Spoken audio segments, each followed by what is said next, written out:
Hello, everybody. It's Admin Mike here with a track guide to Oulton Park, which is coming up on the Sunday GT calendar, Sunday GT Challenge calendar in not this Sunday, but next Sunday. I didn't do preview videos for Barcelona and Kyle Almy because I didn't have a ton to say about them. They're, for lack of a better term, pretty well defined by the game's track limits and experience as a racer. I still probably should have done them though, in hindsight. We do have some newer racers, and obviously that leads to some conversations. But Oulton Park is one that I find people are less familiar with, and that includes myself very much. It's also a bit of a weird track because, and this probably shows up more when you go inside the car. So let's get in the cockpit here. This is a really narrow track. To put some numbers to it, this track is about 9 meters wide. For comparison purposes, we were just at Barcelona, which is 11 meters wide. So that's 2 meters of difference, which translates to about 6.5 feet for those of you who use the Imperial system. And it doesn't sound like much when you're talking about a track that handles cars, but it can be quite a bit. So that's the first thing we got to talk about. Is this is a very narrow track that is inherently going to make overtaking difficult because there's going to be very little room for cars to go 2 wide or even 3 wide. Just out of curiosity, width of an Audi R8, just picking a random GT3 car, about 1.9 meters. Call it 2, just for ease of math. That means that, yeah, you could fit 4 cars wide here, but it would be a really bad idea. Which actually gives us a point of view there that the 2 meter difference is about 1 car width. So there you go. So there is obviously going to be a need to leave a little bit more room, and particularly under blue flags, I'm going to be talking about areas where you really should be considering letting people through. So let's get on to this. We're not at the we're not quite at the beginning of the lap yet. This is heading weird. I can just skip here. There we go. All right, here's the beginning of the lap. And we're in the Jaguar because no one's running the Jaguar, and I do love driving this car. So, drop down into 3rd gear here. Just a quick note. If you're doing anything differently than me in terms of getting pace or whatever, ignore the gears I'm using. Ignore the braking points. Ignore everything. Because, 1, not super familiar with this track. 2, driving a Jaguar. 3, not very fast to begin with. So this is not about a performance breakdown. This is just talking about the track. Turn 1 is pretty easy for overtakes. I think you get 2 cars wide through there without any problems. And we have this little kink here. And then we're into this turn here. This one I think is kind of nervous because while I was doing this, I found that, number 1, you can tend to slide quite wide. So if you're going down the inside, the chances of forcing contact with another car, kind of high. And again, because there's not really a lot of room, they can't really leave you a ton of room. So this is a bit of a dangerous area for overtaking. It will be looked at a little bit more severely by me as the steward, because anytime you're trying to overtake in a danger zone, you're required to take that extra level of caution, and you're kind of taking it into your own hands. Also, bad place to clear a blue flag. Good place to clear a blue flag, obviously, is the straightaway here. Could let someone through quite easily. Up here is another turn that's going to be a little bit of a danger zone, because again, this is just not a very wide track. And again, different cars are going to slide different levels. So again, the inside line going to be a little bit dangerous. So again, this is another one. And then we're coming up to a pretty good spot here. I think you can get 2 wide through here pretty easily. But it is, at the same time, You can see the camber of the corner does slide to the inside. So if you're diving down the inside, you need to find a good level of overlap before you make the overtake here. We head on. This is full throttle curve, not much to talk about here. We got these double chicanes here. I think you can overtake the chicanes. I think it can work. This is obviously another good spot to clear a blue flag because it's a nice long rundown. Over here, there's a bale of tires. That can be hit, that can be moved. It does not show up on the replay, unfortunately. So it's going to be hard to police that. But I'll be trying to keep an eye on it to see who... If I start hearing reports that the bale is being moved a little too frequently, I'm going to probably have to do some investigation. Just putting that out there as a thing. I did intentionally hit it to see if it would show it, kind of like the broken pit stop signs. And unfortunately, it doesn't show it moving on the replay, but I might try and do something about it.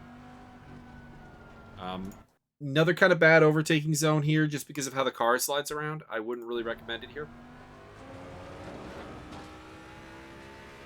And then we head down to the last two corners. I think both of these are overtaking opportunities here. You can easily get too wide through here. I think that's actually a pretty good spot. And then into the last turn, which we already saw from the onboard earlier, is here. Again, I think you can overtake here, but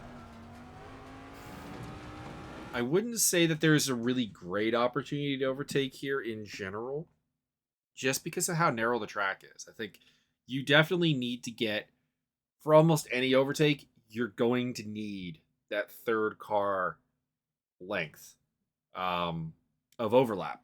You're going to need to be overlapped before you can really expect the car ahead to have to give you room. So I am predicting either a somewhat processional race or a somewhat high penalty race, unfortunately. And if we go back to the beginning, we'll pop outside the car and let you examine it from the outside. And I'll just quickly go over it once again. So turn one here, probably a prime overtaking spot on this track. You can get up the inside pretty easily there. Turn two, not so much. This is, I guess this will be turn three. But turn three, not so much, because it's going to be hard to run too wide through there. And same with this turn up here. This is also going to be a bad spot to run too wide. Again, any of the longer straightaways, those are your blue flagging sections. And I'm going to say that the blue flag cars need to get out of the way a little bit more than usual. You can go too wide through here. And then we head down to the chicanes, which are, I think, again, you can take the curbs, so there's a fair amount of work there. Try not to destroy the bollards at the, or are they bollards when they're posts? The posts. We'll just leave it at posts at the chicanes, because those are track limit violations. The game does a good job of catching them, but it will be something to possibly report if you think someone overtook you taking advantage of track limits. And then into the last two turns. This is the last really good overtaking spot right here. And even this is not great, but you can get two cars wide through there. And then onto the bridge, into the last corner. You can overtake here as well, but be careful, because there is the sand trap on the outside there. And that is a lap of Oulton Park. Again, it doesn't have things like the corkscrew at Laguna Seca or Eau Rouge at Spa-Francorchamps, where there is like specific danger zones. Like I said, I think I'm calling it turn 2 because it's the second breaking point, and then turn 3 because it's the third breaking point, but it may not be classified that on the track map. Our dangerous areas. Let's see if I can actually get some turn names to associate with those instead of the turn 1, turn 2 stuff. All right, I got a track map here of Oulton Park. So It's turn 3 Cascades and turn 4 the Island Bend. I would recommend that these are areas where you follow them through. It's not no overtakes, but it's a dangerous zone.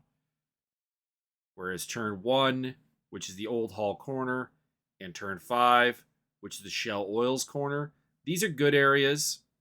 Bittens and Hislop chicanes, which is 7, 8, 9, and then 10 and 11. Not bad. You can work it through there. And Druid's Corner, which is turn 15, also works reasonably well. Again, there's a lot of turns here that are more just full throttle twists in the track. Turn 2, 13, 14 are 6 are examples of that. 17 as well. There's 17 corners on this track. Wow. Yeah. And just keep in mind, this is a narrow track. It's going to mean that there's a premium on playing the undercut overcut well. There's a premium on qualifying, and there's a premium on pace.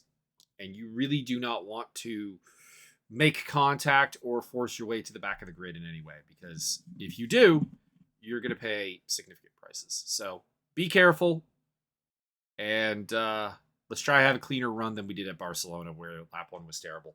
If I see any 4, 5 wides at the start of this race, I think it's honestly just going to be an instantaneous warning right off the bat. No, wait, you know what? I'm going to go a step further. It is a warning right now. 4 and 5 wides on lap 1 will be penalized with reprimands. It won't be a time penalty, but it will be a reprimand. We saw too much at Barcelona. Way too much. And this is a way more dangerous track. So this is a way narrower track, I should say. And also more dangerous, I think. So no, none of that. And it will be the car who creates that situation that will get the penalty. I'll be reasonable in the sense of sometimes you create a 4 wide and you don't know it. But I think on lap 1, there definitely needs to be a note of caution. That wasn't really there at Barcelona. It wasn't bad at Kyalami. Kyalami just tends to breed contact, unfortunately. And I don't really know what the solution would be. But we're probably going to see some contact here. But that's why we need to look at that as not an excuse, but a way to handle things. Nothing really to say about the pit lane. The pit entrance is off of turn 17. It's not a problem. It's pretty easy. There's not really any violations you can do there. And we rejoin the track after turn 1, so that's also pretty fine. As per usual, though, if you make contact coming out of the pits, it's probably going to be on you because it is your job to safely rejoin. But I don't foresee that being a particularly big problem. So enjoy the race. I'll be absent for Silverstone. And that's about it. I do know. Quick note here. One driver does not have the DLC and has informed me that they will not be able to afford it. They are a starving student. So I will throw it out there. If anyone wants to help that person out, contact me and I will see if we can arrange something.